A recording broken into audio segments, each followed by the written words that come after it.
ঘটনা তো আরো রয়েছে। নবীজি ওই সুদখোরের লগে হবে দেখা হইতো, তাইলে আপনাকে অত্র এলাকায় সুদখোর আসেনি? ভাই অনুরোধ করি বাদ দেন, অত সম্পদ দিয়ে পিতা করে।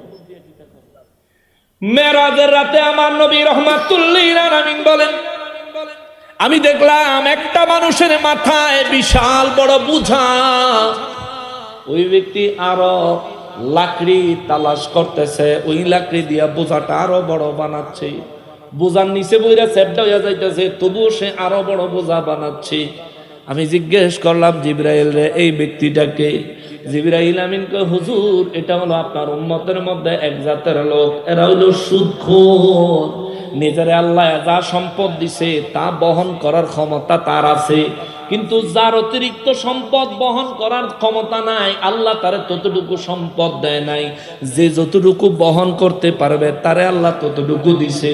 এই বেদবরে আল্লাহ যেটুকু সম্পদ দিছে এইটারে সুদে লাগাইয়া, সুদ খাইয়া তার সম্পদ এত পরিমাণে বাড়াইতেছে। নবী গো, যেমনি ভাবে দেখতেছেন আজকে নিজের বোঝার নিচে নিজেই পিষ্ট হয়ে যাচ্ছে, এই মানুষটা দুনিয়াতেও নিজের সম্পদের নিচে নিজেই পিষ্ট হয়ে যাচ্ছে।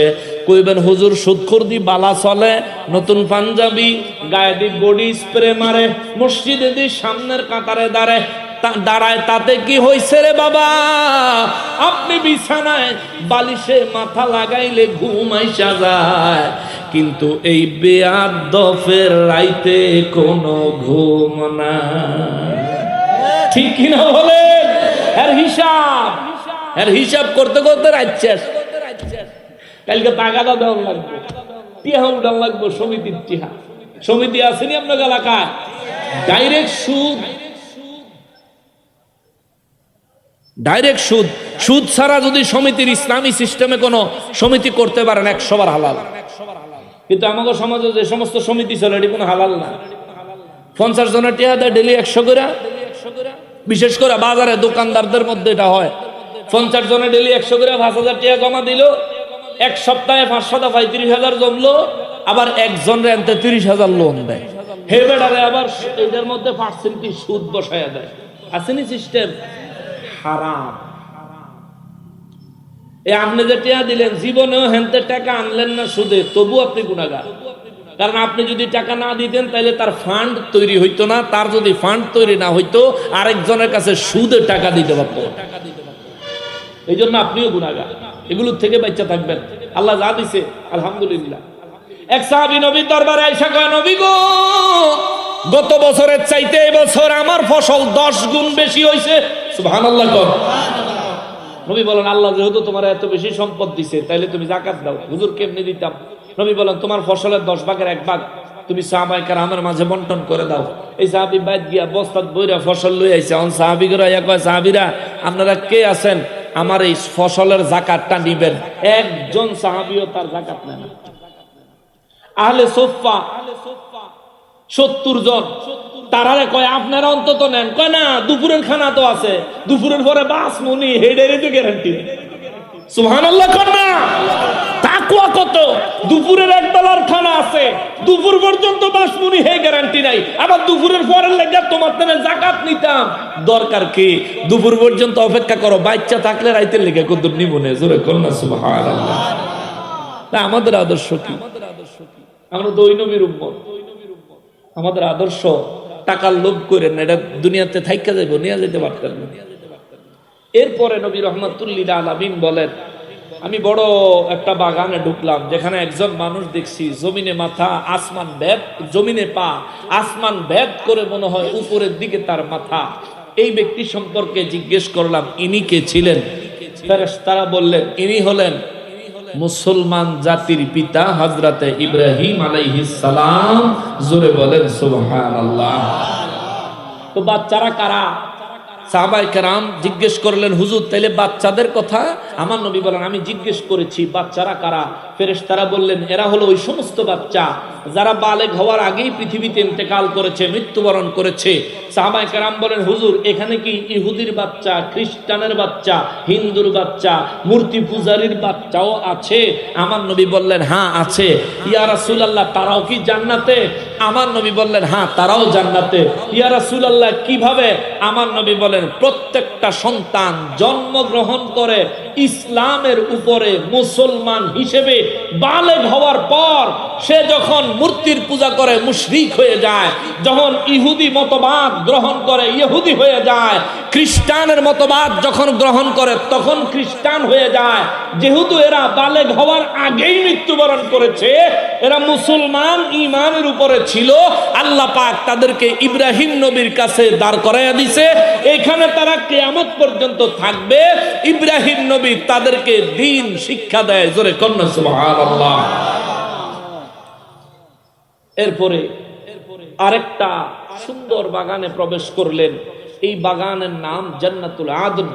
নবী বলেন, ওই জান্নাতে প্রবেশ করার পরে ওই জায়গার মধ্যে যে একটা নদী দেখলাম, ওই নদীর মধ্যে যেটা দুধের চাইতেও সাদা, ওই নদীর মধ্যে যাদের বডির অর্ধেক সুন্দর আর অর্ধেক কুৎসিত, এই মানুষগুলি ওই নদীতে ফেরেশতারা নির্দেশ দিল যে ডুব দিয়ে আসার জন্য।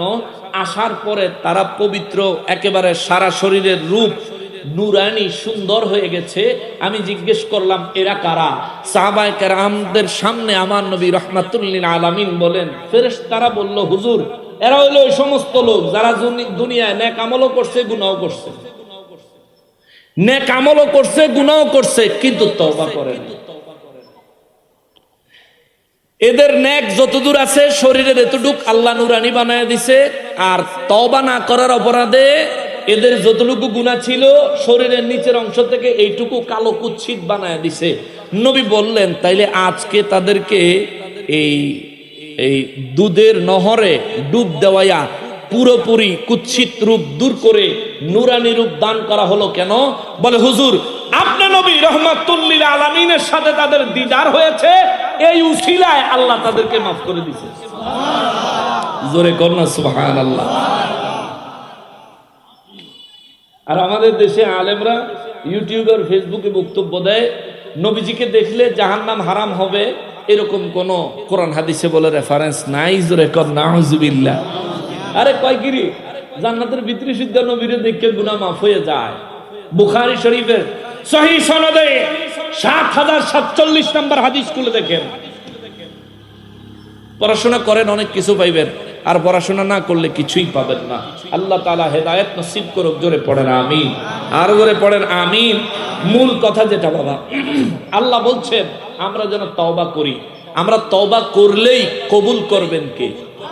জোরে বলেন না কে?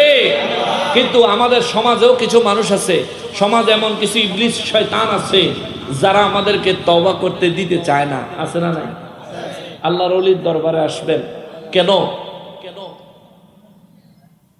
আল্লাহর ওলির দরবারে আসবেন কারণ হলো সোহবত হাসিল করতে চাই। এখন আল্লাহর ওলি কি সোহবত দিবেন? আপনার গুনাহ থেকে সর্বপ্রথম আপনাকে তওবা করাবেন। ঠিক কিনা বলো? কারণ আল্লাহর ওলিদের দরবারে আপনি না গেলে, আপনারে আটকাইতে পারলেই তো আপনার গুনার জন্য আপনি আর তওবা করতে পারলেন না। আল্লাহ তাদের কথা এখানে বলেন, ওয়ায়ুরিদুল্লাযিনা ইয়াত্তাবিউনা আশ-শাহাওয়াতি আন তামিলু মাইলান আযীমা। জোরে বলেন আল্লাহু আকবার। আল্লাহ বলেন, যারা নিজেরা নিজেদের কুপ্রবৃত্তির অনুসারী, যারা ইবলিস শয়তানের অনুসরণ করে, তারা চায়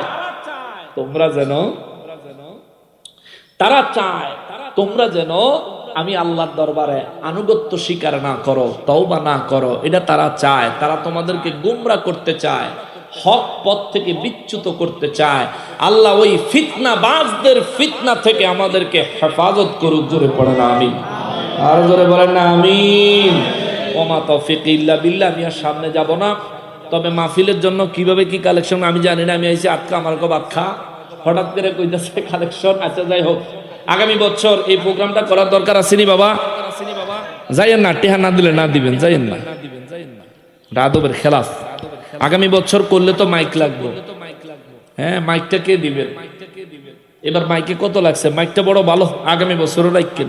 ওরা সাউন্ডটা মাশাআল্লাহ খুব ভালো লাগছে বাবা, সত্যি খুব ভালো লাগছে, মাইকের আওয়াজটা ভালো লাগছে।